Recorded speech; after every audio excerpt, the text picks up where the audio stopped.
Hello and welcome to the Just Interesting podcast, the podcast that's not as exciting as Nemesis Inferno at Thorpe Park in Surrey, but more exciting than the 2-hour queue line for Nemesis Inferno at Thorpe Park in Surrey. That is with amazing. me today, Robin. Hello. That was an incredible introduction, doing? Martin. That was just fantastic. Thank you. I was trying to think of we said, okay, let's record. Yeah. Hit record, and I was like, what am I going to say? So I just thought, Thorpe Park. That came to mind. I mean, so we'll roll with it. I think even by British standards, that's a fairly niche reference to a specific ride. So it's a theme park. Yeah. Just for those American listeners out there, viewers who may not know.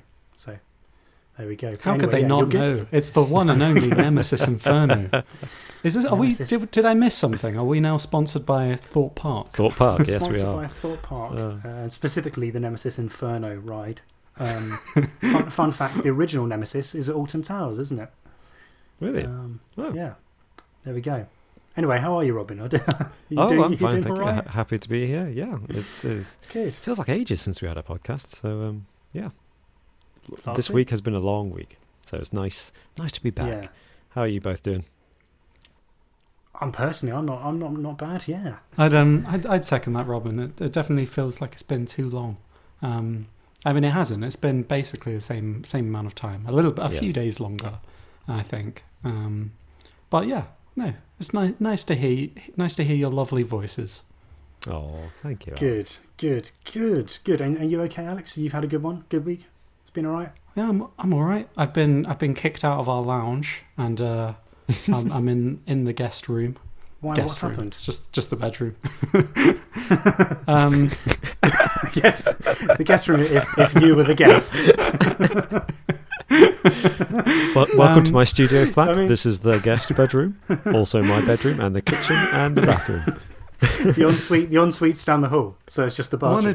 Yes. You know, I wanted to make it seem bigger than it is. Like the TARDIS, big on the inside. Is that a common occurrence? Can we stop the podcast and should we just cut this and do that all again? Oh my goodness! No, the show must go fine. on. The That's show fine. must go on. To answer your question, Martin, yes, I'm fine. Thank you. That's funny. That's one of the most messiest starts we've ever had. But this week, Do you want to talk about the weather? yeah, that's traditional, isn't it? That's the traditional opening to the podcast. The weather instead. Oh, we did so well to avoid it this time. Oh, Which is let's skip it. It's been fine. it's not worth it. It's not worth it. Yeah. A little bit of light rain. That's about it. But anyway, this week we're going to be discussing what we've learnt.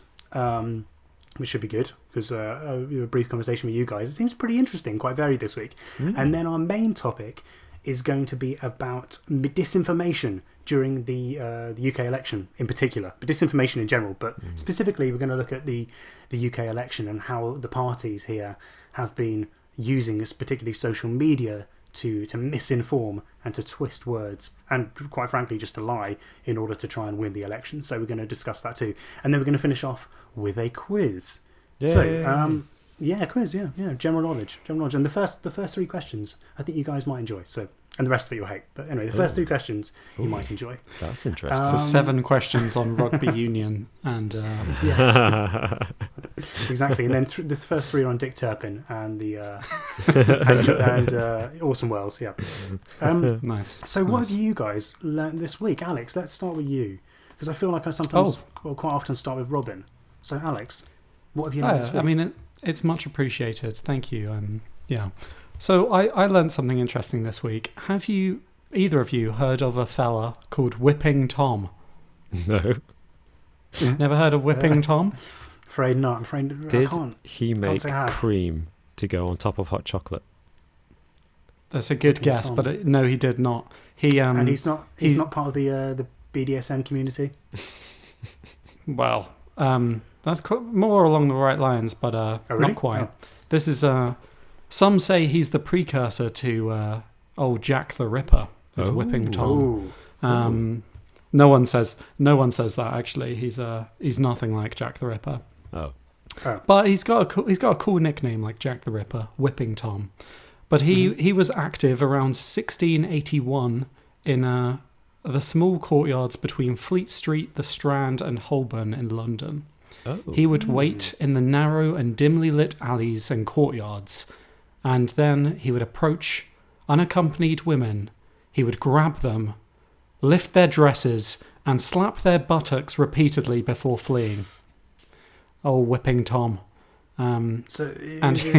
Yeah. So he would go around spanking women, basically. And he would sometimes accompany his attacks by shouting, "Spanko!" He would actually do that. Yeah. And he apparently attacked a large number of women, sometimes with his bare hand, sometimes using a rod of some kind. Ooh, wow. Yeah. And he would carry out his attacks and vanish with such speed that some people attributed him with having supernatural powers. I see. Yeah. It takes some skill to pull off attacks like that and get away with it. How can that be your take from this, Robin? I'm not respecting him. I'm He just did quite saying well. skilled. I can understand.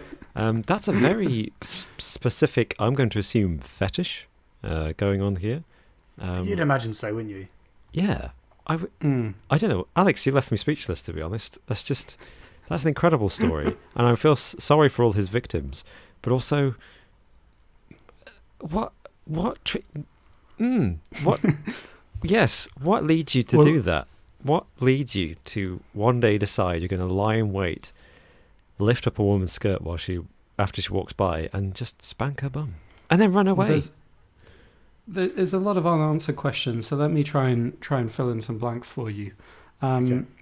So this incident caused a great public outcry from the citizens, who then complained about the ineffectiveness of London's policing arrangements. So just this one rogue person going around slapping bottoms caused everyone to question the effectiveness of the police force. Well, it's public And indecency. It even prompted male vigilantes to dress up as women Oh, No. as to try and lure him in and patrol the areas that he was known to operate in. And, Monty Python. yeah.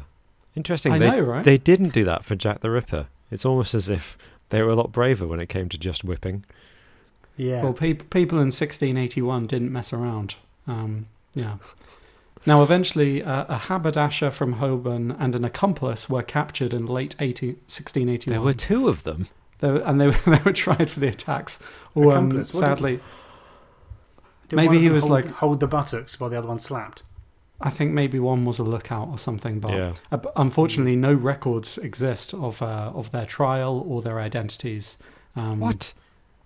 Which is sad. So sad to see. It's still a mystery. Yeah. And there's one twist in this tale. This is not the only whipping Tom. There was another whipping Tom of 1712.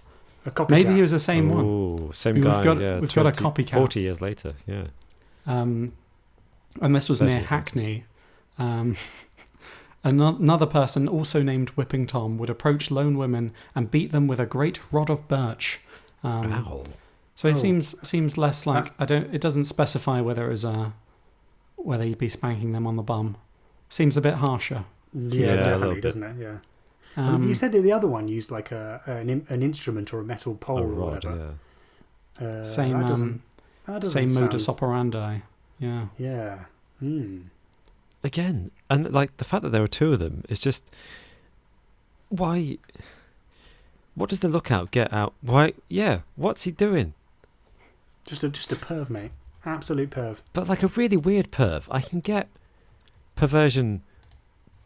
Go on, careful here. No, yeah, I've got to be careful. Like, if they're a peeping Tom... That's the wrong moment to That was the wrong moment to phrase. Yeah, phrasing. Someone cut that. That'll be my buzzer next week. God, no. I take perversion. I'm taking that buzzer. That's the I terrible get one. perversion. Oh, no, it's finally happened. Oh, well. We've all said it now, so Okay, I've use whichever one you like. I've said it, so I'll continue. I can begin to understand perversions such as S&M and peeping toms, things like that. But being the accomplice to somebody else spanking random people in the street and running away, I don't understand what you get out of that. That makes no sense to me. I don't understand why you'd want to whip Mm. random people on the bum anyway, but why you'd want to be the accomplice who just watches them whip other people on the bum. I don't get. Thing is, Robin, okay, there was far less entertainment back in 1681. That's true. Mm. So, I mean, Yeah. you know, Next time someone complains about video games being too violent, tell them what happened when video games weren't around. Exactly. you want Yeah, another whipping whipping toms. Tom on the streets. Yeah. Exactly. Let So this was be a there warning. was there as much outrage to this latter whipping Tom, or was he just like everyone like, oh, we're Yeah. bored of the whipping by now? Well, he was caught. So oh, it was a local man named Thomas Wallace was captured and confessed to the attacks. Oh, his And name was apparently- actually Tom.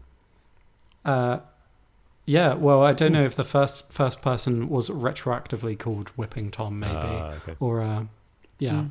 I'm not sure, to be honest. But according to him, he resolved to be revenged on all the women he could come at after that manner for the sake of one perjured female who had been barbarously false to him. So sounds Oh. like he was like he had been betrayed by someone, by Right. a female, and swore to take it out on all womenkind. Okay. Um, So he's also just a chauvinist, sexist, general. yeah, exactly. Oh. And he planned to attack 100 women before Christmas, cease the attacks during the 12 days of Christmas, and then resume the attacks in the new year. Oh. Oh Okay. my goodness. Because, you know, Just have not over Christmas Christmas. off. Brother. He's not. Christmas Yeah. off. He's not a complete nutter, is he? I mean, you know, he's not a monster. Take Christmas off. Yeah. Give them a You've got to have a reprieve. break. Have a break from time to time, haven't you? Man. Well, thank you, Alex. That was slightly disturbing, and went to some new lows, some new depths. So thank you. Thank you. That was really interesting. Too You're interesting. Robin, what have you got for us this lovely week? Well, it's not as fascinating as Whipping Tom, but it is a mystery, so it's kind of connected in that sense. And this is news from the last week. In New York State, on a farm in the town of Barr, I think, a safe, a locked safe, appeared in the middle of a field. And it weighs between 500 and 600 pounds. And there was a note attached to it that said, if you can open this, you can have what's inside. And a crowd gathered, and they tried to open it with a sledgehammer. They failed.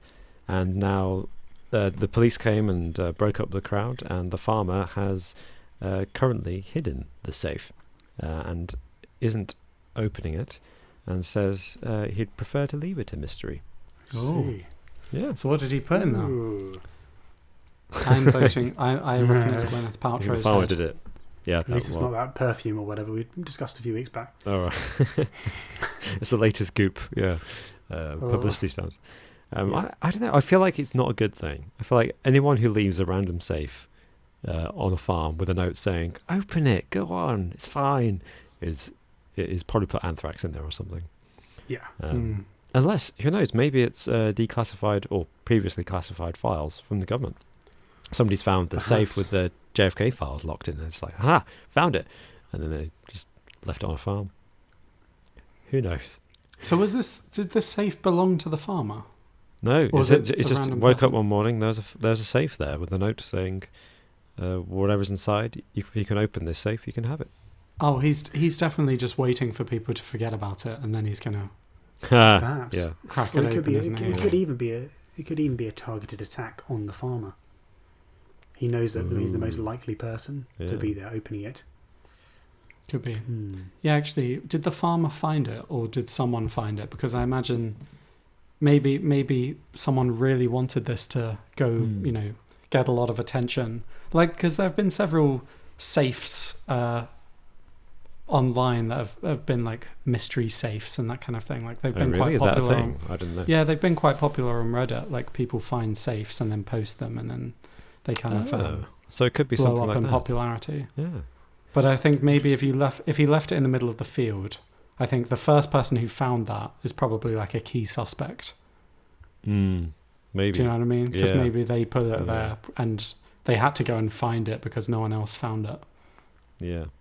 Yeah, a bit like when someone finds a body, they're often spoken to, aren't they? Quite extensively. Yeah. Because, let's be It's honest, suspicious. Yeah. yeah, one of the easiest covers would be, I found it. Why are your fingerprints here? Well, I found the body. Yeah. Mm.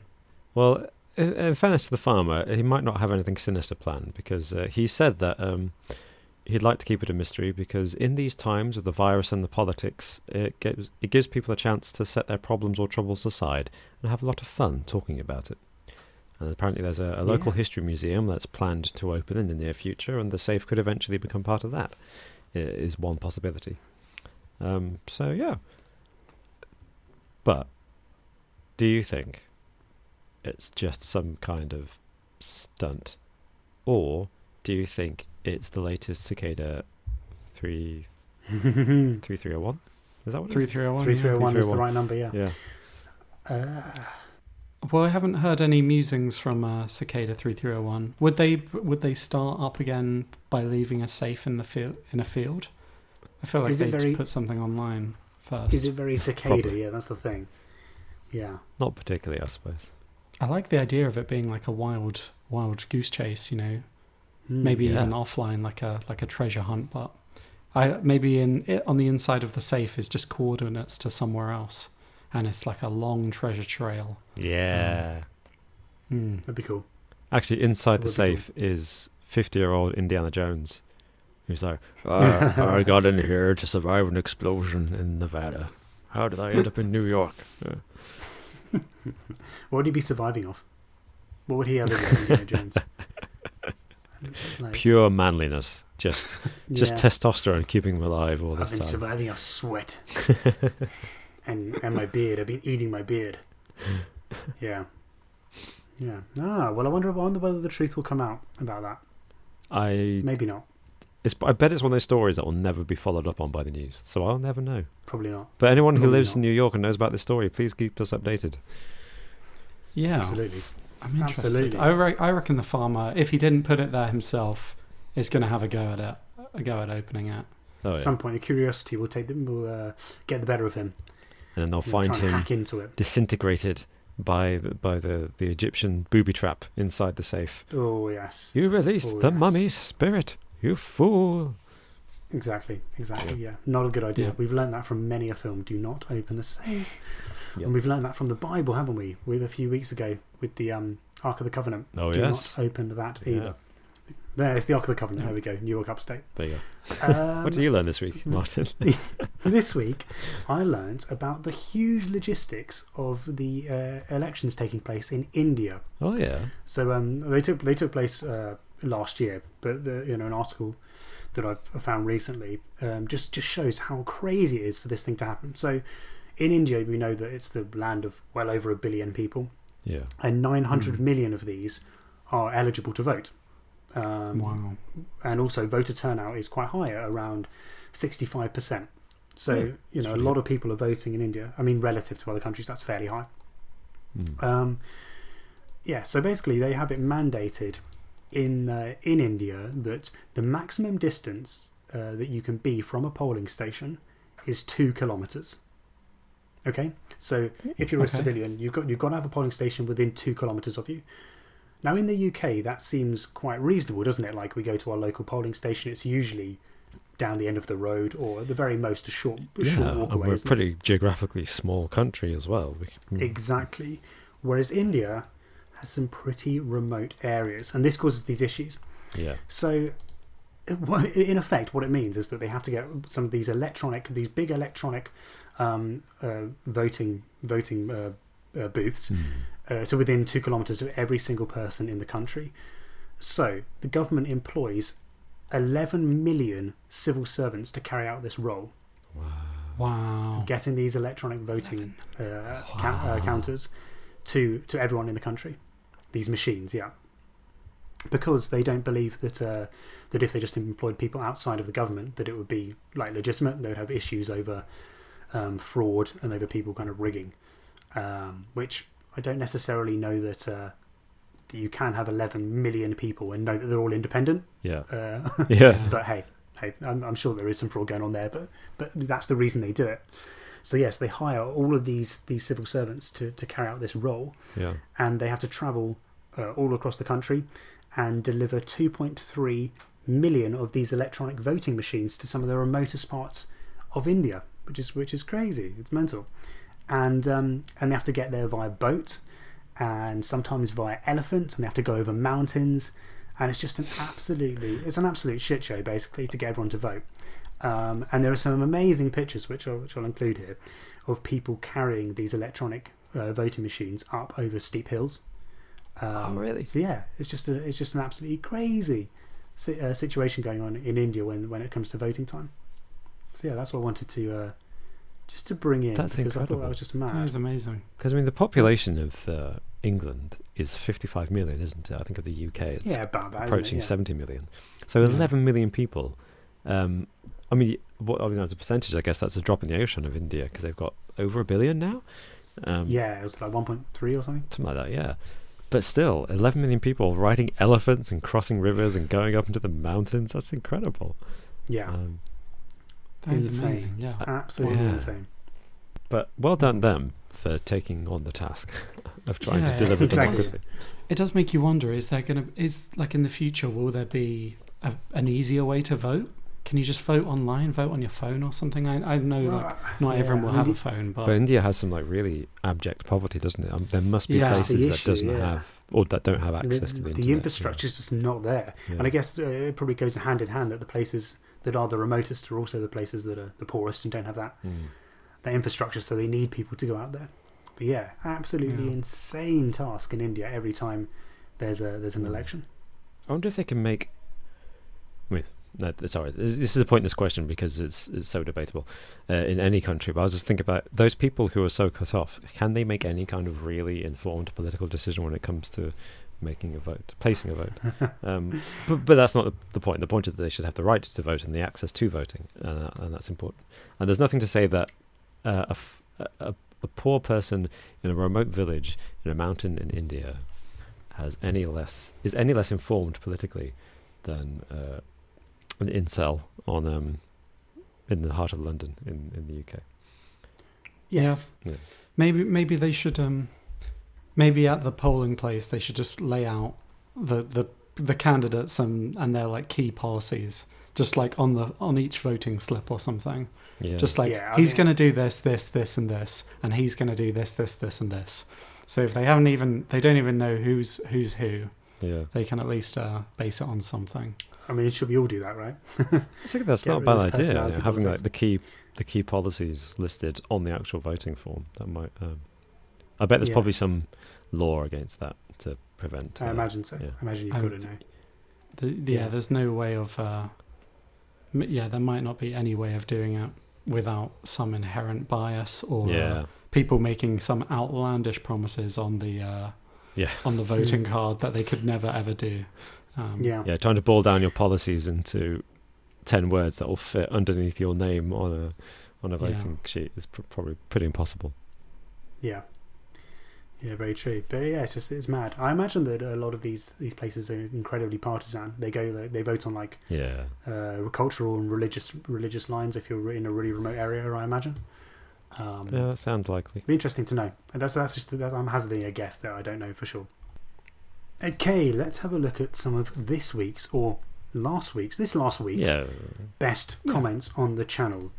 Do you have any good ones, guys? Well, I'll get my one out of the way just because it's a simple question from Vive Bluster, who asked, question, does it make a difference to you which platform we watch/listen on? I don't know about you guys, but personally, whichever one you prefer. Yeah, I it's don't at really your care. convenience. You're the consumer, so please do whatever best for you. I think the Absolutely. most helpful thing for us is to keep commenting, keep letting us know what you think, and on whatever platform you choose. I mean, if you are listening on your podcast platform of your choice, do give us a review on Apple. I think is the main one that does the reviews and actually because it does help us out. So if you are listening right now, just if you could take a second, that'd be amazing. We've actually had one this week. Which I'll get up in a minute. You guys do your comments first because I need to still find it. But yeah, give us a review and interact. That's the main thing. Yeah, I mean, I just want to respond to that comment with I've heard some things lately on YouTube. There have been other podcasters talking about certain platforms being better for them, like Spotify or Apple Podcasts. I don't know. Are you talking about the Super Show podcast? They may be one of the ones I'm talking about. I don't know. I don't know why they say that. I'm not privy to any kind of information that suggests any particular platform is more helpful to us than any others. So there might be something I'm missing. But please listen to on whatever platform you want to listen to. And I think we're on Spotify, Apple Podcasts, Google Podcasts, Castbox, Deezer. We're on Castbox. What? Yeah. Of course, mad. Mate, we're worldwide, mate. Yeah. Worldwide. And then I think radio.com, Radio Public, and Audio Boom, I believe, are the ones we're on. We could be on some others. Take your pick out of all of those. Yeah. Take your pick. And no, we don't care. And of course, we're on YouTube. You may be watching us right now on YouTube. I've got a comment on YouTube on our last podcast, which was about criminals who got away with it. And it's from Kuko Pert, the Skater Boy. And it was about one of the things that we discussed in the This Week I Learned segment about John Wayne Bobbitt, who had his penis cut off. I say, who had his penis cut off. Sounds like I went into a barber shop and was just like, could you please cut off my penis? No. What would you like? I'll just have a hair wash and a penis scarf, please. Oh, dear. Do you want your haircut? No, just my penis, please. No, his wife cut his penis off whilst he slept after he had abused her for several years. So he probably deserved it. Anyway, we mentioned the fact that he got his penis reattached and then made a couple of porno movies. And Kuko Pert, the Skater Boy, rather informatively says, Ron Jeremy, the porn star, met and pitched the idea for a porno to John Bobbitt. And John Wayne Bobbitt Uncut is on Pornhub if anyone is interested. No, Uncut. That's a good one. Oh. Sadly, though, I can't find Frankenpenis. Is that you saying that or him? That's him saying that. This is Kuko Pert, the Skater Boy. In my defense, I didn't realise those were the titles. So, classic porn, just witty titles right there. But also, very good. I'm not going to ask how you know that. So, thanks, Kuko Pert, Skater Boy. And we'll leave that there. Leave it there. So I said that we had a review from 50DW50. So I don't know your name, but thank you very much. And he gives a 5-star review and just says, "Excellent, loving the new podcast." Hey. I mean, we're 7 episodes in, but it's still relatively new, isn't it? It's this year. Yeah. So thank you. It's very kind. Very close to matching halfway of our previous podcast duration. Yeah, yes. Definitely. Good point. It's mad that it's gone on for we've had this is the 28th episode, this one, I think. Absolutely insane. Yeah. That's all I had to say about that. Absolutely mad. He was done. And with that, he was done. We also got another comment from Joseph Stolzberg, and Joseph says, "Clearly Robin was miscalibrated during his last service update. He keeps on saying things that are far too interesting." Hashtag robot. Oh, the hashtag's still there. Yeah. Still there. It comes through once in a while. Well, Alex started that. Well done. Thanks. I think you've adequately paid me back for that now, Robin, the whole Dick Turpin thing. I'm sorry I was too interesting last week. I'll try to be more boring in future. Yeah, Nemesis Inferno Q lines. Good. Think slightly better than Nemesis Inferno. Q lines, that is, not the ride, which is exceptional.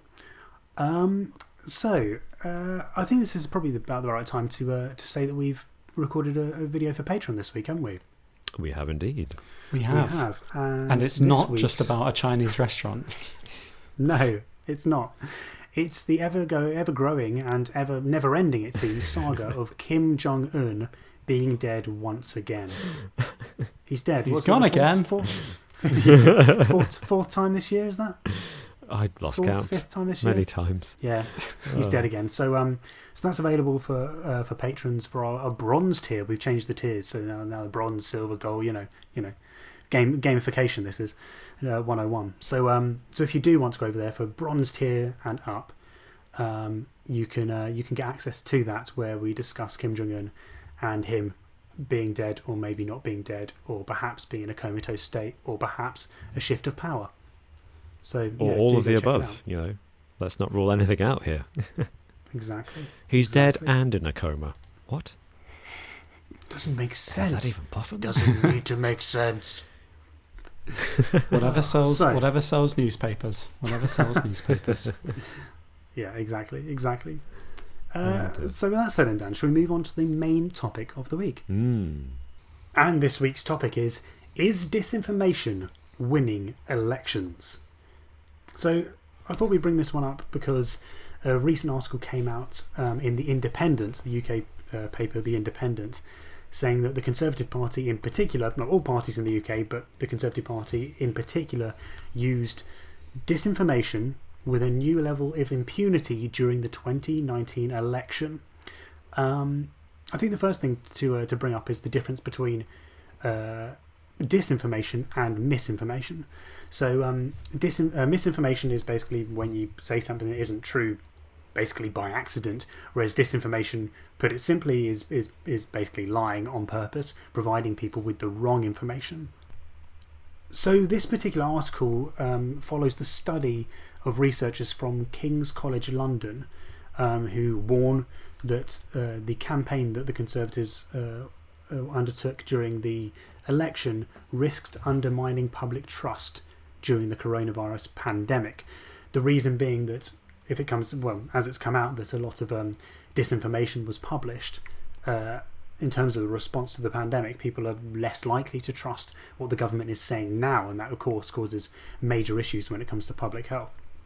So this particular report, of course we can't say whether a particular report, the people who've studied this have a particular political affiliation. You know, you've got to bear these kind of things in mind, but their report concluded that the Tories, the Conservative Party, had employed overt disinformation to secure votes, and they have a few examples of this, and one of the primary ones being that they've altered videos of Labour leaders, and recently of Keir Starmer, the Labour leader, to make him basically look stupid and using like Comic Sans fonts and all this kind of stuff. I remember that. Yeah. Do you remember that one showing up? And I mean, most of these things are very much on Facebook, aren't they? Facebook and other social media platforms, where they're targeting very, very specific groups of people in order to cause this disinformation. And one of the ones that I remember coming out at the time was the Conservative Twitter account. Do you remember there was a debate, wasn't there? Yes. And they changed their Twitter account to Fact Check UK, I think it was, or something like that. Yeah. Where they changed the party account to being a fact-checking device, just commenting on everything that was happening during the debate and saying basically their spin on it, but calling it fact, which is one of the most, I don't know, just so overtly underhand tactics, wasn't it? It was so overt. Yeah. And they were called out on it almost immediately, within a couple of hours and the next day. But the damage had been done. They pretended to be a fact-checking Twitter feed, basically claiming everything the Tories said was true and everything the opposition party said was misleading or false. Yeah. When actually the reverse was true, and the Tory leader in the debate was the most misleading, according to real fact checkers. Yeah. But what felt really different this time around was how, like, if someone was caught doing that in previous elections, I feel like they would have come out the next day and apologized, or like someone would have resigned, or something dramatic would have happened, but people would have been held in some way accountable, and you would have felt like there was some kind of closure from it. Whereas the next day after that, what's his name, Dominic Raab and Michael Gove just kind of went on TV and defended it. It was bizarre. They were saying like, oh, we were just providing, a fact checking for what was going on, and they're just completely ignoring the very obvious fact that they're being disingenuous and have hiding behind facts when clearly they're a biased source. Yes. I mean, I've said this a few times, I think, in the last few months on this podcast, but no one resigns anymore for things they do wrong. It seems like there's a moral vacuum in regards to people lie and they cheat the public and they steal from the public. And it seems now that, because my colleagues haven't resigned in the past, no one resigns anymore. We can just get away with it. And it seems like this mass of what you can only describe of bullshit is just shoved down our throats so often that we almost become fatigued to this lying, to this cheating. Yeah. And so people feel like it's not as it's just they don't have to not only resign, but just not even apologise for blatantly lying to the public.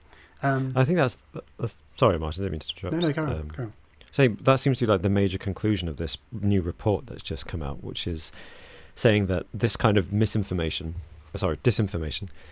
outright lying essentially, has become normalised in the last few years. And a large part of that is because of social media, but a large part of that, at least in British politics, is because of Donald Trump.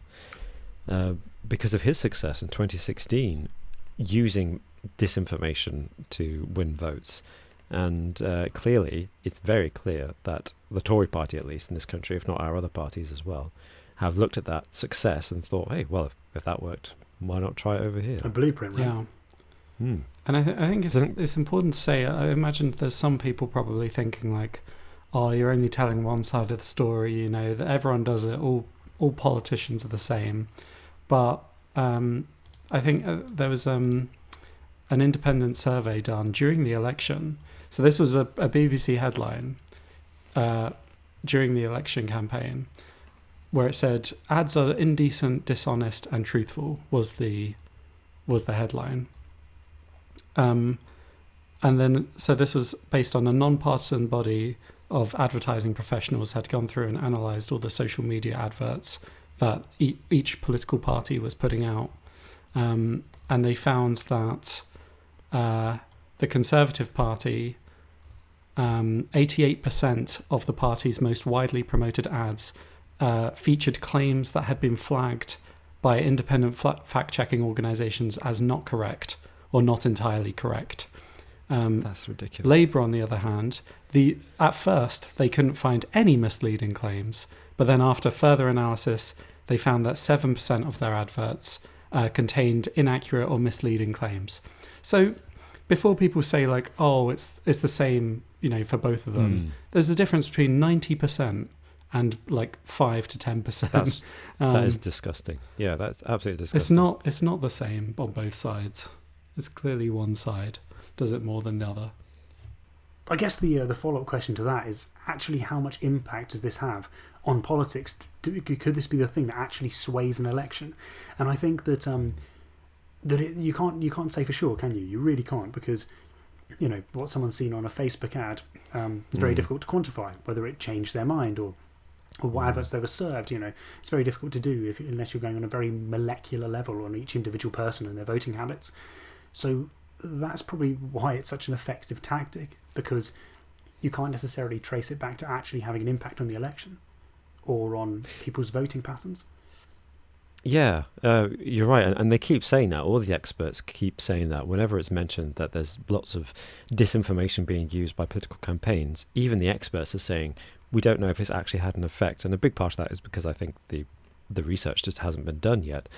But it's important to note that there has been some information in terms of trying to gauge the potential scale of the problem. And I think, firstly, my personal opinion is, look at, like Alex just said, the scale of the disinformation being used by parties and by candidates in the West at the very least, and look at who the winners are.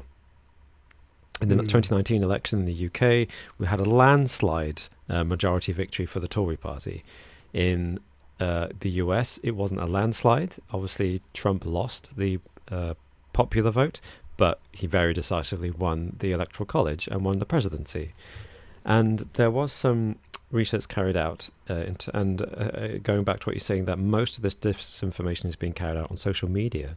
And according to the latest surveys, I think something like 55% of US adults get their news from social media. So that's over half the population, the voting population, in the US, and probably similar statistic over here in the UK. In the West in general, I imagine, get their news from social media. So as soon as that's established, you've got over half of the voting population are vulnerable to disinformation on social media.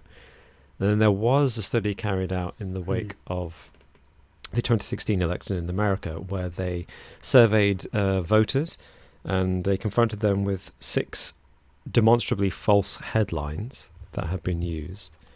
And I don't know if they were used in favour of Trump or not, but they were 6 definitely disprovable false headlines.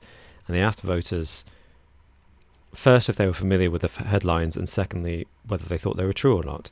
And 75% of people who were familiar with the headlines before the election believed that they were accurate. Yes. So that's just a small sample, but it suggests, I think, that this kind of tactic is having an effect on politics. And of course, politics isn't just about whether you think it's better to be socialist or capitalist. It's about electing people who are going to guide a country through crises like a pandemic. And as this report, Martin said at the beginning of this segment of the podcast, raises the question of, can you trust a government about anything when their entire success, their foundation, is based on lies? And it's the boy who cried wolf scenario, which we mentioned in our Patreon. You lie all the time, and then you expect people to trust you and to do what you say. And normally, in a peaceful democracy, you might think that's not a problem, because a day-to-day life doesn't involve big lies. It just involves surviving. But when you have a pandemic or a war, when people are literally dying, and when people's livelihoods, because of the economic impact of those wars or pandemics, are under threat, people's behaviours are going to be determined by whether or not they trust the government's instructions. And that goes both ways. Either you believe the lies of the government, and therefore you might act foolishly because the government can't necessarily be acting in your best interest, or when the government is acting in your best interest, you're inclined not to believe them, and therefore do something reckless and foolish. And it would be interesting to know if that's had an effect here in this country, with the number of controversial instances of people gathering in large numbers despite the pandemic guidelines. I think as well, people don't like to believe that they've been lied to, or that they've been tricked. And it kind of forces people to either abandon what they voted for and admit that they made a mistake, or, and I think in the most cases, double down and really kind of, just kind of ignore everything to the contrary that disputes what your worldview and your belief system has been based on. There have been numerous studies. The best example of this is climate change denial, where not only has there been disinformation put out there to make people believe that climate change, or rather mankind's contribution to climate change, it doesn't exist, but the psychological impact of people who have succumbed to that disinformation and then been presented with, and are presented and continue to be presented with, very strong, compelling scientific evidence that mankind is having an effect on the climate, and it's not a good one, and yet they become more entrenched in their denial of climate change because they don't like to admit they were wrong. And that's, I can't remember who it was, but there was a famous psychologist, I think of the Freud and Jung generation, who first established that humans don't like to be wrong. And time again, psychological studies have proven that people don't like to admit that they've made a mistake, and don't like to change. Basically, they don't like to reverse their position on anything. It's like a bit like the sunken cost fallacy. That whole I've spent so much money on this thing, we've got to see it through to the end. You can't abandon your those ideas if you think it makes up you as a person, right? And I think increasingly people are defining themselves.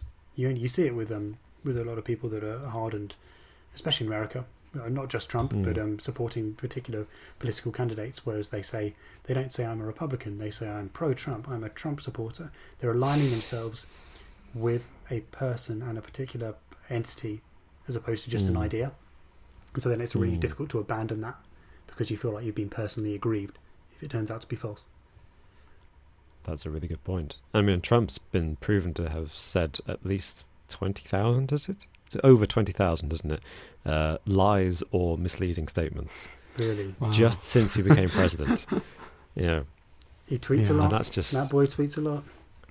It really does. It does indeed. It really does. I mean, the other Yeah. thing, going back to one of your earlier points, Robin, you said about 55% of people get their news from social media. You've got to think about all the other people that don't necessarily get their news, but are influenced by their friends and family who have got their news on social media, right? And so if someone reads that misleading headline, the knock-on effect of that is that if they then post about it on their feed or do whatever, or speak to them in a conversation, it's not just what people are seeing on social media, but the impact that has on those around them, because as we know, the biggest influence on voting behaviour tends to be your friends, your family, and your social standing. So it has that knock-on effect for sure. And that's the thing as well with social media. It like puts people into echo chambers. So my social media feed is going to look very different to a member of my family's who supports the Tories. It's going to look totally and completely different. And I think it's part of the reason why we feel like everything's more divided these days, because I think people weren't necessarily passionate about either party necessarily, or quite a few people were just kind of like, whatever. But because of the way that we've been put into these like echo chambers, it's kind of galvanized people into these two separate tribes. Just based on what they're seeing, I think each one kind of reinforces the other. So if you're in that echo chamber of seeing all this Tory disinformation about the Labour Party, then you might not believe each one, but each time you see it, it's just going to solidify your view even more. So they may not be getting more voters this way or converting more people, but they're definitely going to be solidifying the ones they have. Yeah. In fact, that the echo chamber concept ties in very neatly to one of the major techniques that's newly been developed and was used and employed by the Tory party in Britain in the 2019 election, which is something called micro-targeting. I don't know if you've heard of this. Yes. Yeah. It's basically what you just said, Alex. It's recognizing that echo chambers exist on social media, but it's going even further and targeting certain demographics. And I'm pretty sure Dominic Cummings is a big champion of this, and he's the chief advisor to our Prime Minister Boris Johnson, and kind of the man credited with the success of the Brexit campaign back in 2016. And I'm pretty sure I watched a talk with him that's on YouTube, where he more or less talks about this technique and says this is a way that you can use this to win elections. And so I'm pretty sure he uses it. And it's just a way, it's one of the 5 key strategies employed by social media disinformation campaigns. And micro-targeting is the latest one. And it's basically slicing up your electorate into small groups based on the demographics, their interests, their affiliations, political and social, and then creating tailored disinformation messages for each of those groups and exploiting that echo chamber effect to make sure that those groups are sharing that information amongst themselves and reinforcing that disinformation within their group. And I guess it takes advantage of it's a bit of a fallacy, but it's that sense that what do they call it? Like the uniform voter effect. Like, all black people vote this way, or all Catholics vote this way, and it's more nuanced than that. But micro-targeting is able to kind of subdivide within those groups and say, like, Catholics tend to vote Republican, but not all Catholics vote Republican. So what we'll do is we'll target the Catholics who we know are more inclined to vote Democrat, and we'll target them with disinformation that discourages them from voting for the Democrats in this election, which means that even if they don't vote Republican, they're not voting for the Democrats, and that's what counts. Yes. And like Alex said, taking advantage of the ones who do vote Republican and really guaranteeing that they will vote Republican. I mean, in that scenario, so sinister, isn't it? In that scenario, it doesn't even have to be widespread disinformation. It just has to be selective, very, very selective to that particular group. It could be that what they're saying is kind of partially true, but actually they're missing out the other side of the story. So they could say, okay, if you were targeting, as you say a group of Catholics who would usually vote Democrat, you don't have to say, what the Republican approach is that they might disagree with. All you have to say is, actually, this is what the Democrats. This is the thing that you disagree with from this side, and that's all. That's all that counts. That's all that matters. Well, it's actually coincidentally a very, very apt example because what was the number one most shared fake news story during the 2016 election? It was about the Pope. That Donald Trump was, the Pope endorses Donald Trump as president, which obviously he didn't. But that was shared millions of times. So it's crazy, and that's the kind of clickbait. An example of the kind of clickbait that is also employed. It's listed here in this article from Forbes magazine amongst the 5 chief tactics or strategies used by disinformers on social media. I feel like clickbait was just a marketing tool, really, wasn't it? That's how it started. It's just a way to get people to click on your links and your articles. And it's about coming up with a snappy, controversial headline. But I guess the reason clickbait is useful is because that headline is often all that people see. So, that's the thing. Is it even clickbait now? Because are they even trying to get people to click on anything, or are they just wanting people to read the headline? No, you just see the headline and share it. You might not even share it. You just recycle that headline. It informs your own views. Right? Or in this case, in this case, it doesn't even have to be any action. The thing of passively viewing it is enough, right? Yeah, exactly. And I think more importantly, perhaps the world of clickbait in a non-political sense has created the environment where political clickbait can exist because people are so used to seeing big, controversial, divisive headlines about anything, whether it's about Kim Kardashian's latest wardrobe malfunction or it's about, the Queen tripping on her own dress. I don't know, who cares? That's 2 wardrobe malfunctions, just realised, never mind. Doubling down wardrobe malfunctions. It's all that whipping Tom. It's just complete. It's just on my name. But yeah, I wonder if clickbait is a useful tool for disinformers because regular clickbait, where it's literally just about enticing people to click on your article through a controversial headline, has created an environment where you can put out controversial falsehoods in a political context during an election, and people won't bat an eyelid at it. They'll just see it and be like, "Oh yeah." In fact, sometimes it's better if they don't click, right? Yeah. You want them to have the headline. You don't want them to read into it or research because then you'll uncover the actual truth. Yeah. Attention span dipping is helping disinformation for sure. Yeah.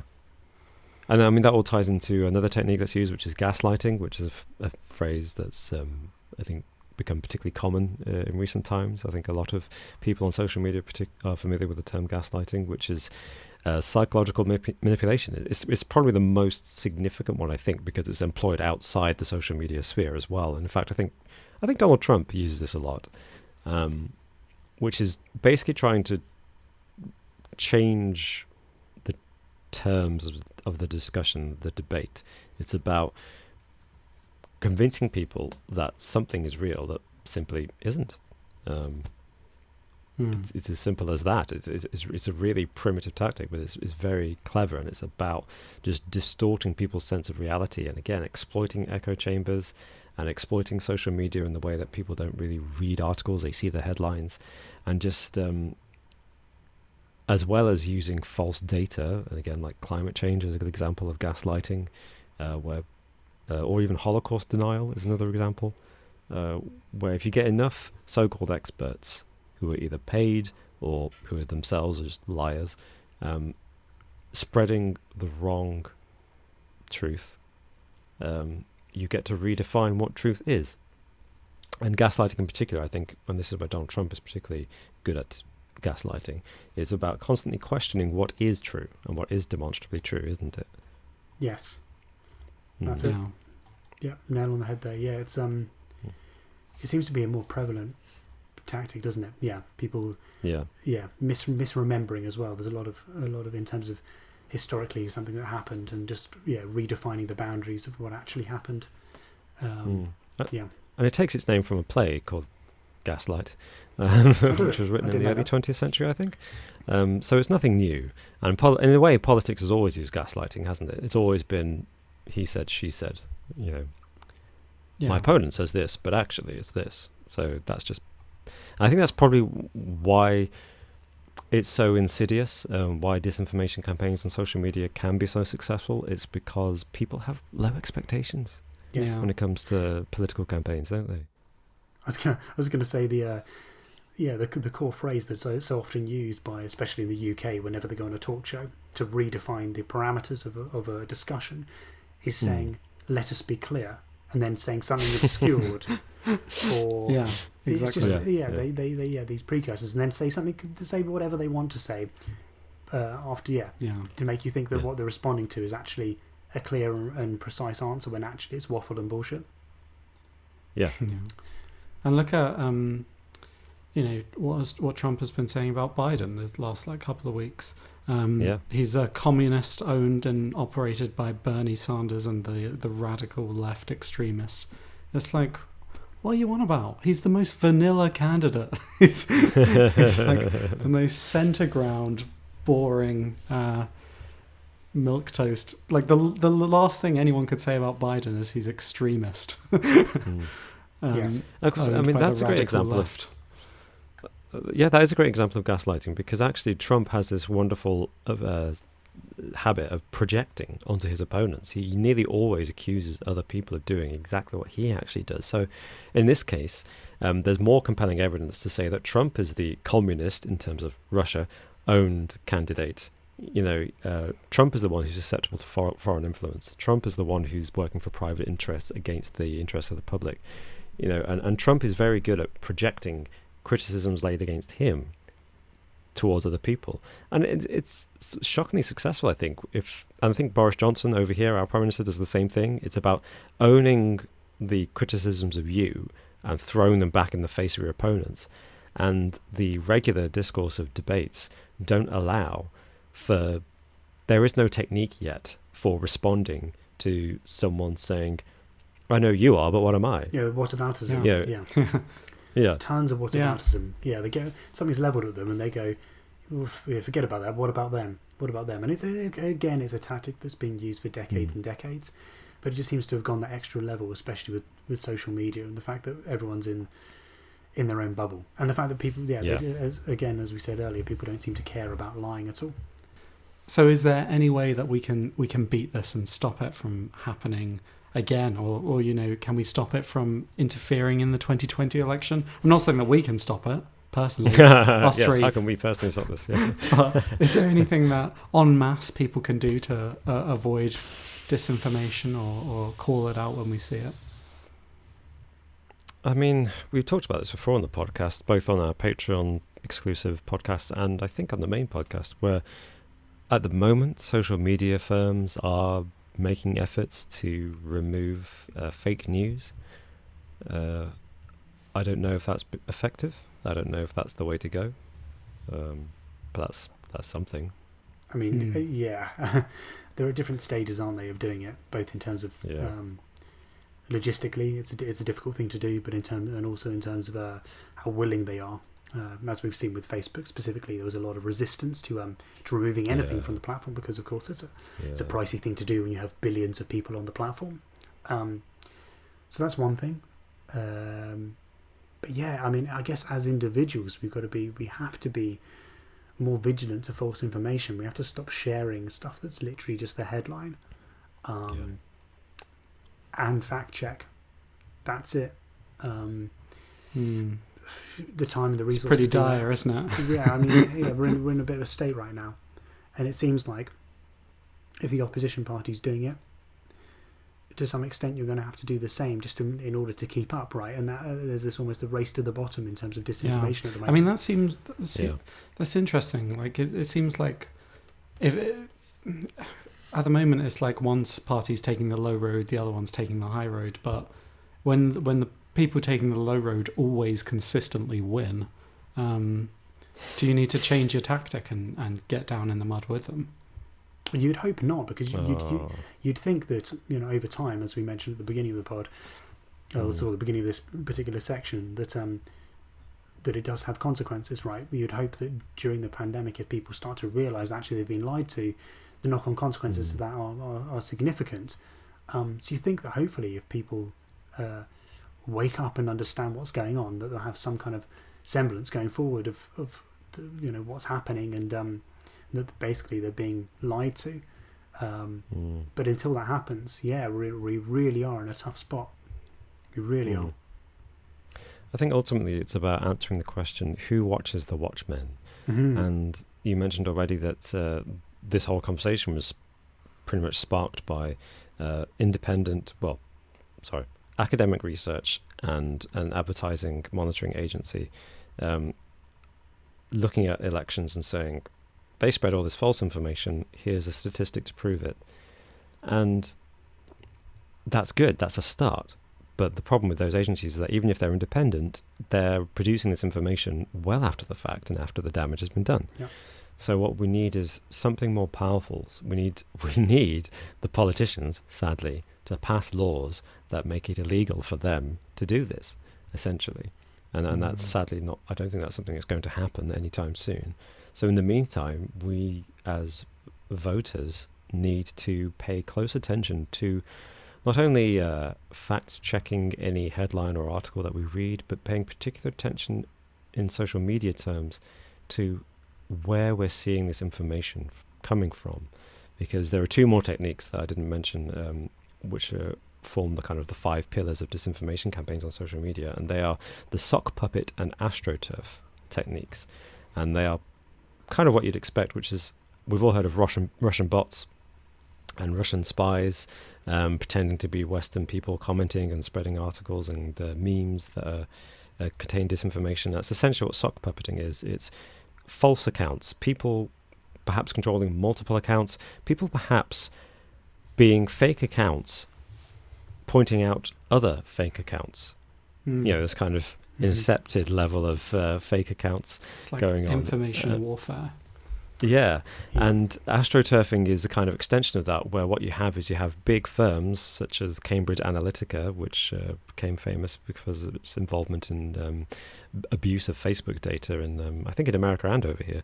And those kind of big firms that are paid for by political parties, and what they do is they hire loads of people to pretend to be ordinary people. They create loads of fake accounts or real accounts, but they're paying these people to pretend to be what they call grassroots, and this is where the astroturf thing comes from. Grassroots campaigners who seem like ordinary people on social media, who've got a genuine political argument to be made, but actually what they're doing is just towing the big party line and spreading disinformation on behalf of big political campaigners. And I think, personally, the only thing I can imagine that's worth doing is, until the governments pass laws that regulate themselves, we as voters need to, A, really be thorough about checking what information we're absorbing and what information we're choosing to believe, and B, as best as we can, persuasively arguing people away from disinformed positions. Yeah. And it's not just about saying, you're wrong, that's not true. It's about somehow convincing them in a friendly, reasonable way that they have been misled. And that's a tough challenge. Back to the point of astroturfing and sock puppeting. Wasn't there a case where people were pretending to be the opposition and then saying something controversial and a bit stupid, and then responding to that from another account that they run, and trying to kind of build up the ante against the original comment? There was quite a few examples of that happening during the 2016 election. I think it's a way. It's like a technique that bots use, isn't it? Where they have someone. Yeah, exactly. It's a way of like they create their ridiculing the opposition. Yeah, by like setting up these epic burns, but none of it's real. You've the person who's the opposition isn't really true, and another one is to have one of them make an outlandish claim or something that's not true, but then have another person reply backing it up and saying, "Oh, you're so right," But they're both bots and they're both the same person. What makes me laugh is when people are genuinely real, but they put in their like bios or descriptions, "I'm not a bot." Okay, imagine you have views so or your social media personality is so intrinsically linked to like politics and your political opinion, that you often get accused of being a disinformation bot funded by a foreign actor. Yeah, you think you might want to change your ways a little bit. You might be doing something slightly wrong. Yeah, if you're being accused of being a bot constantly. Yeah, but I mean that's also easily exploitable. If people genuinely think that by just saying "I'm not a bot" works, then all the bots have to do is also say "I'm not a bot." Not a bot. Exactly. It's very true. Yeah. It's very true. So it seems like we're in a pretty tough spot going forwards, and partly due to social media, and partly due to the fact that no one cares about using these techniques and scrupulously. So yeah. It's a bit crap at the moment, isn't it, in terms of voting and elections? Yeah. I mean, it's not too many steps away from voter fraud, really, is it? Misinformation and disinformation. No, because you're lying to fix the result. And I think perhaps for me, what really bothers me is that at its heart, it's nothing new. There's a stereotype: politicians lie, and we have this word propaganda, which sometimes is used to justify falsehoods. Most people don't have a problem with wartime propaganda. I mean, like Second World War, people look at the propaganda and think, "Oh, that's quaint," and "Oh, yes, it was necessary to keep up the national morale." And it's just like, it's still just lying to people. It's brainwashing. It's nothing new, and that bothers me. But I think what bothers me more is that people use that excuse to shrug it off. Just like, "Oh, well, it's what politicians do. It's propaganda. It's just what we've always lived with." And this weird implication that I guess it's optimistic, but it's kind of saying, "Oh, there's nothing new under the sun, so it's nothing to worry about because humans." Either that means humans are immune to it, or it doesn't matter because humans are always lying to each other. So a perfect world is unattainable. Yeah, I don't know. Yeah, it's true. It tends to only really be an issue, and only tend to be what humans have always done if it's supporting your own cause as well, right? Your own political beliefs. That's the other side of it. Yeah, that's where my inner cynic, and I'm sure the two of you agree, always comes out, which is if there's a system that is flawed or corrupt, as long as it works for the people in power, it'll never change.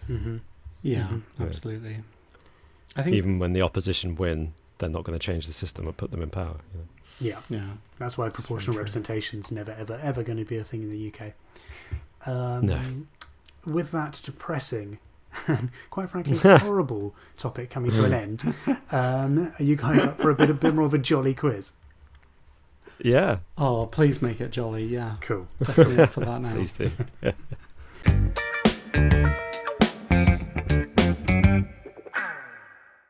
So this week's quiz is general knowledge as usual. 10 questions plus a bonus question if we're tied. Gentlemen, can I hear your buzzers, please? Alex? Yep. Well, I think you know what I've already gone for. I've got a good guess. The French champagne has always been celebrated for its excellence. There's a California champagne. Oh, sorry. I went on for a little bit too long there. I got No, you can never have too much of Always that. love hearing it. Oh, the French. Always love hearing it. Oh, so good. This is a Good, California champagne. I've gone for an old favourite. And Robin, yes. Actually. Yes. It's been a while since I used this, I think, but... the Wilhelm scream. Yeah. Oh, It has been a while, hasn't it? It's scream. been at least a couple of months. Yeah, I At can't least a remember couple last of time I months. used it. But yes. That's an actual, an old favourite of yours, wasn't it? The Wilhelm scream. That's a good one, yeah. So the first 3 questions have a particular theme, and that theme is flags. So, question number 1. Ooh, okay. Oh. From left to right, what colours make up the Irish flag? Left to right. The French champagne. Alex or Orson? Action Orson? Is it orange, white, green? It is not. Is it? No. Is it green, white, orange? It is green, white, goodness orange. sake, from left no. to right. In fairness, 1-0 to I was Robin. going to say that anyway, but yeah. What about if you're looking in a mirror? Whoa. What if they got it upside down? Whoa. Whoa. Well, Oh, it man. should still be the same, actually. It's Shouldn't crazy, man. it? Don't know how that works. No, it wouldn't, would it? No, it wouldn't. If you're upside down. Be the other way, wouldn't Yes, Hmm. I guess. Yeah. Yes. it? Question number 2. From left to right, what Oh. colours make up the Belgian flag? The French Yeah, champagne. Alex, you got there first again. I've actually what I've done here, Martin, is I've confused the Belgian flag with the German flag. I see. I don't know. Black, orange, red, No. or yellow, red. rather. So is Alex still wrong, even if he says yellow? I mean, that is right, yes. You had 2 parts. I'll give it to you. Why not? Black, Oh, was yellow, black, yellow, red. Yeah. Oh, nice. Okay. Sorry, I quickly corrected. I that's- said orange in I haste. I think you meant yellow. That's fine. We'll Yeah. give you that one. Yeah, that's fair enough. Okay. Question number 3, and the final flag question. From left to right, what colours make up the French flag? The French. That was a Robin. Oh. No, I confess I was more concentrated on trying to get my buzzer through first this time. And actually, Okay. Trying to play my game. yeah, but now well, it's 50-50, I guess. Is it blue, white, red? It's blue, white, red. Oh. There we go. So 2-1 to Robin. You'll be pleased to know that the flag questions are now over. Oh. Question number 4. Who is the owner of the search engine Bing? The French champagne. That was Alex, It I was believe. indeed. I'm assuming you're after a company here. It's Microsoft. Mhm. It's Microsoft. Yep. Yep. Yes. It's Microsoft. Oh. Very good. Very good. Okay. Question number 5. 2-all. What is the most expensive movie ever made? And I'm going from Wikipedia. Champagne has always been celebrated for its sex. So no arguments. Alex, I think, just got there first. I don't know why I thought this. I could be totally wrong. Is it Pirates of the Caribbean, Curse of Black Pearl? It is not. Oh. Is it No. Pirates of the Caribbean at World's End? It is not. Ah. No. In that Always been case, celebrated for its excellence. Yes, Alex. Is it Pirates of the Caribbean, Dead Man's Chest? It is not. Oh, okay. Alex. If it's not Pirates of the Caribbean. Yeah. Yeah, it depends, because you said it's like what Wikipedia says, and Wikipedia is an interesting one. I would assume it's something like Avengers Endgame. That's not what I've got. Oh, okay. No. Can we have a clue? Hmm. It's from the Pirates of the Caribbean franchise. Oh, right. French Oh. champagne has always I mean, it's 50-50 now, isn't it? Oh, yes. I haven't seen the most recent one. Is it Pirates of the Caribbean on Stranger Tides? It is. It's Yeah. Pirates of the Caribbean on That's Stranger not right. Tides. That's not right. Yeah. It doesn't matter if it's not right. It's from Wikipedia, No. Robin. It's what I've got down, so that's what matters. So how Um, much did it cost? 375 million, I believe. Wow. That's not true. What's then, what's go on, your, what was your what's answer? your actual answer, Robin? Well, Pirates of the Caribbean on Stranger Tides cost $258 million after tax breaks. They're probably including the marketing budget in that $375 million figure. I'm going 378.5 million net from Forbes. No. You don't have to justify this, Martin. Take And they a got point off. and if they got a tax rebate of 32.1 million, whereas the existing budget was 410.6 million dollars. Those are the stats I've got. That's crazy. But I don't believe that. Go on. What would your answer be? You're not getting the point, but what's your answer? What, for the most expensive Take a movie point ever made? off. Yeah. Well, I'd say, I said it. I'd go for something like Avengers Endgame. But it's all No. it's all up there. No, that's wrong. It's all That's wrong. it's all in the wind. It's all in the wind because you never know. That's a crazy amount of Endgame money to apparently- spend on a film like that. Apparently, it was 356 million. Yeah, there you go. That's less, isn't it? Yeah, but That's the second highest. I mean, with all of them, they're estimated budgets. That's the thing. that's the isn't it? problem. Yeah, Like, you never know exactly how much. Plus, you never know exactly what the breakdown is between filming costs and marketing. And, well, that's what I mean. Like, if I'd say a budget is what they made the movie with, not what they marketed the movie with, because there's also like Avatar at the time was claimed to be the most expensive movie ever made, but the actual production budget for the film was something like $237 million. But if you something included, like $237 million. so that's going by. You can't say something like that. You knew that exact budget with that's Google precision knowledge. That's its official budget, but that's because people were claiming it was the most expensive movie ever made, and with some reason, because James Cameron had spent the previous 10 years spending $200 million on motion capture and 3D technology. So it's like to make that movie. So people are like, where does the budget start and end? On a movie exactly. like that. Well, on the list I've got, the budget, the buck stops with Pirates of the Caribbean on Stranger Tides. So, so that's the answer. Well, all I can say is that movie looks like every penny went on screen. Well, how comes those movies are so expensive? Because I knew that like they have been on the top of those lists before. I've seen it before, but why are they so expensive? Is it like, I guess it's all the props You're paying and the actors as well. Like Johnny got Depp got like $80 million for that movie, didn't he? So that's going to be a lot of it. Yeah, that's going to be a lot of it. But well done, Alex, for being 100% correct. Thank you, Martin. Robert, you're just bitter that I got a film question right. Yes, I get that's it. That's the truth. I'm just bitter about that. 3-2. Question number 6. Who won the UEFA Champions League this week? For goodness this week? There was a UEFA Yeah. Champions League? Champions League, the final. I didn't even know that was a thing. Excellence. Yeah. This week. There is a California. This week. California champion. Was it Chelsea? No, it was not Chelsea. Yes, Robert. Was it Liverpool? It wasn't Liverpool. No. It was not an English team. Oh, okay. Always been celebrated for its sex. Yes, Robert. Real Madrid. No. Not. Excellence. There is a California. Was it Bayern Munich? Oh, that was my next Is that a team? Yeah. It was Bayern Munich. No! They That was won my the next UEFA guess. Champions League this week. I'm so happy.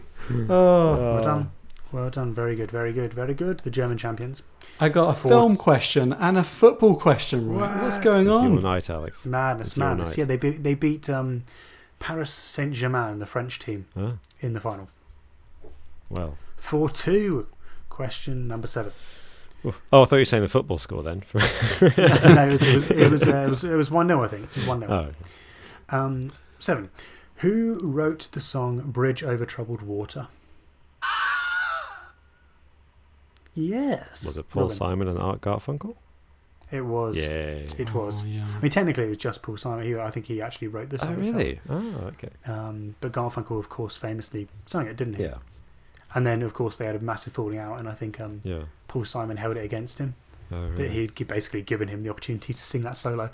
But anyway, yeah. 4-3. Question number 8. What is the highest score you can get in a game of 10-pin bowling? French champagne. Has always Alex. been celebrated. Is it Have you go at bowling? 300? It is 300. Oh, wow. Knowledge. It is. Thank you. Thank you. What do you think of 300, that movie? You guys fans? Stylistically? I mean, I can see why people like it, yeah. It's basically like a shot for shot, exactly like of the graphic novel. Yeah. Isn't it? Yeah. So like, Is it? It's very completely faithful, Frank yeah. Miller's graphic novel. So I don't know. I mean, I'd like it. I'd watch it. Have you seen it? Yeah, I've seen it. Yeah. Yeah. Seen it I lots. remember watching lots it a few years times. back. Yeah. I remember thinking it was okay. Who is it? Jared Butler, isn't it? Yeah. Yeah. Gerard Start Butler. making turn. Yeah. Yeah. No, it's decent. Michael Fassbender's in it too, like one of his early roles. I told you again. It's been about 15 years, but I've watched the one again. Okay, so that is for 5-3. Question number 9. Alex has got you've this. Got it. Well, no, there's a chance. There's always a chance. You're going to bring it back, I Robin? don't think so. Not on this. Question 9. When was this is for closest wins, by the way? When was the first electronic cigarette created? The first electronic cigarette. That's Mhm.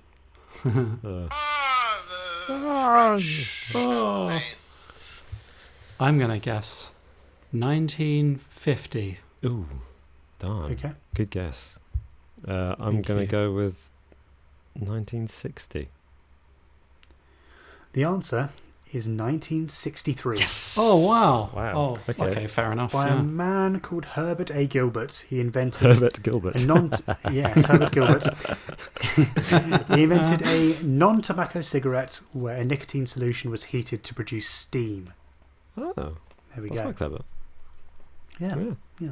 which is pretty much. I think that's how they work now. Yeah, I imagine it was the just slightly same. less practical in 1963. Yeah, I imagine it was quite a big old thing. Yeah. Yeah. So that's 5-4. Do you think his middle name Oh was my God. Albert? Oh. Herbert Albert Gilbert. Now it's His Herbert, I've got it, friends call him Bert. Herbert A. Gilbert. So should I just look that up quickly? Yes, please, I want to know. Please say it's If Albert. it's Okay. not Albert, I'm that's very gonna, disappointed I'm it's not gonna- Albert. Herbert A. Gilbert. I'm just going to... Yeah. Ooh, Oh. the A. What does it stand for? What does it No one stand knows. for? No. It just keeps on saying A. Gilbert. Herbert Gilbert. I think we'll never know. No. Oh, no. I'm not sure what we're going to find out. Can't leave this unresolved. Maybe it was Yeah. just A. Maybe that was his middle name, A. It just says A everywhere, man. It doesn't even have his middle name. This is crazy. That's so annoying. I need to know. Oh well. We're looking up at the end and Yeah. maybe add it on to next week's. Okay, question number 10. Okay. 5-4. Oh, God. Oh, God. Which country is the most resource rich in the world? French champagne has always been celebrated. Alex for has its buzzed. He now must answer. Resource rich. Mm. Is it Yes. China? Is it China? It is not China. Oh, no. Robin, Is it Russia? we're going to a tiebreaker. Oh, no! It's Russia. It is Russia. Of course it's $75 trillion Russia. in natural Wow. resources. Russia's massive. This isn't a bonus point, but can you guess what their biggest money maker? Well, it's not money maker because they're not going to sell it, but their biggest resource is? Uranium. It's not uranium. Oh. Is it like Arctic oil that they can't harvest? maybe. No, it's actually timber. Oh, yeah. $28.4 trillion worth of timber. Wow. Wow. Yeah, big old country, lots of woodland. Yeah. I'm glad. I hope they're Sad. not chopping it all down. That would be sad. No, you'd hope not. Mm. You'd hope not. Okay, bonus question. Oh. 5-all as well. I can't How did we believe get a 5-all? this. Perfect Wow. split. Yeah. Madness. Okay. Ready. Sorry. Too ready. No, Apparently no, too no, ready. no, No, no. that was an accident. Have a guess. 3. You've been around the Okay. block, Robin. You know how this quiz works. I don't actually. This is always a wild card, the bonus question. Bonus question is always closest wins. So, how many Nintendo Switch consoles have been sold to date? To date. Oh, God. Oh, no. Well, here you go, Alex. You get a free one here because I'm going At first. latest counting. 200 million. Okay. That's way too many, isn't it? I think it's got to be less than that. 200 million. That's a lot, isn't it? Okay. the French champagne. I'm going to not be a total dick, but a bit of a dick. And I'm going to go 150 million.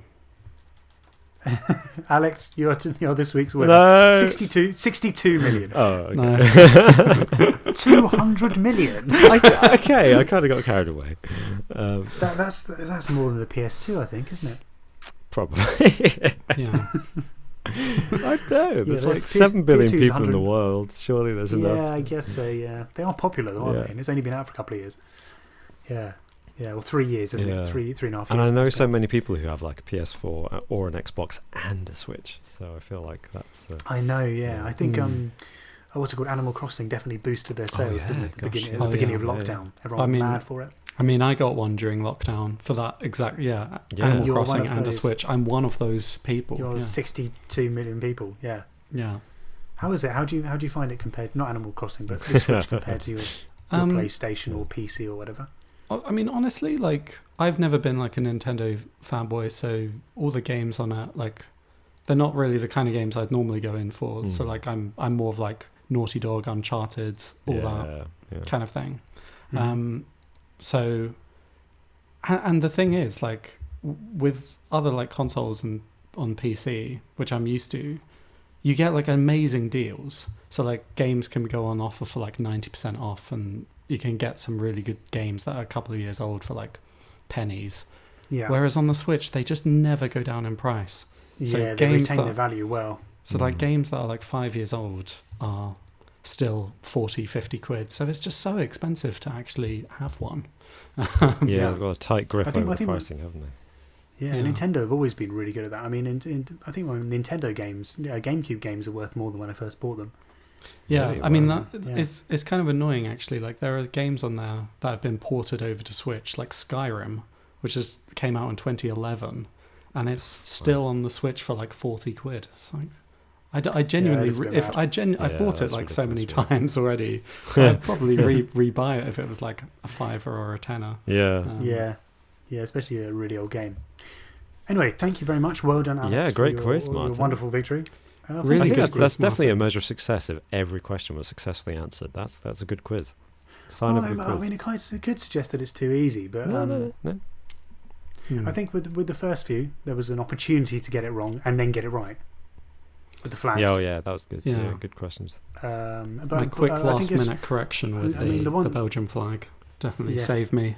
Yeah, that did help. Yeah. Actually, that did help. The Champions League question, I thought you did very well there, Alex, to get that Yeah. from the back of your mind. Thanks. Bayern Munich. Don't know where good. that came from. Don't know where it It came was from. in there somewhere. Well, it was, in it there was my somewhere. next guess, Bayern Munich. I was like, Real Madrid, Bayern Munich are the only Ah, European yeah. teams I know. I'll start with Real Madrid.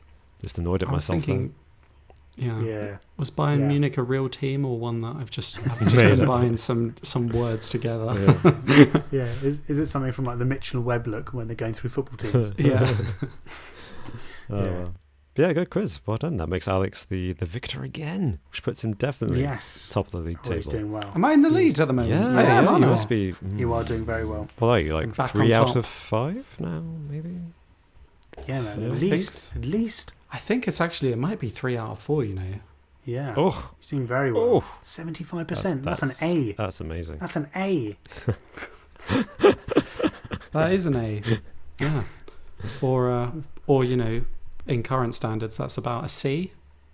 If you're following with the You've been downgraded. the grades fiasco. Yeah. Little joke there. That was a mess. That was an absolute mess. For anyone in the US, we apologise. We probably don't know what that's about. That was an hour. But anyway, last yeah, week's quiz, wasn't it? So. it was actually, yeah. So if you're not sure about that, go back and watch the last one. Yay. But yeah, thank you everyone for listening, watching, wherever you are. Hope you enjoyed the main topic about disinformation. Let us know your thoughts in the comments below. Be sure to leave a review if you fancy doing so, and check us out on our Patreon too, where we are discussing this week Kim Jong-un dying for about the 8th time this year. I think with that all said and done, take care guys, have a great week, and we'll see you next time. See you next time. See you later. Bye. Bye.